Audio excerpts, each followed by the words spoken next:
Tea skip பண்ணிடாதீங்க. Tea எங்களால வந்து பால் டீய நிறுத்தவே முடியல. பால் டீ மட்டும் தான் இருக்கா? பால் ஊத்தி போடுற டீ மட்டும் தான் இருக்கா? பிளாக் டீ இருக்கு, கிரீன் டீ இருக்கு, சுக்கு டீ இருக்கு, வரகாப்பி இருக்கு, புதினால டீ போடலாம், லெமன் டீ போடலாம், துளசியில டீ போடலாம், வரமல்லி மட்டும் இடிச்சு டீ போடலாம். இந்த மாரி நெறைய டீ இருக்கு. ஆனா 21 கெமிக்கல் கலக்கிற அந்த பால ஊத்தி தான் நாங்க டீ போட்டு குடிப்போம்ன்னு ஏன் அப்படி சொல்றீங்க? ஹைபிரிட் தானே! 100 ஆயுசெல்லாம் கம்மியாயிடுச்சு தெரியுமா உங்களுக்கு? என் மக்கள் வந்து ஆரோக்கியமா இருக்கணும்னு எனக்கு ரொம்ப ஆசை. நீங்க கொஞ்சம் ஆரோக்கியமா இருங்க சரிங்களா? நரம்பு முக்கியம், சதை முக்கியம், ரத்தம் முக்கியம், செல்கள் முக்கியம்.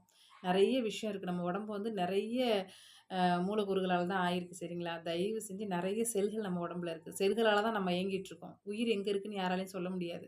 இந்த ப்ளூ டீ குடிக்கலாம். அ அ செம்பருத்தி பூ டீ குடிக்கலாம். இந்த மாரி டீ குடிங்க ஆரோக்கியமா இருக்கலாம். பால் டீய தவிர்த்துருங்க.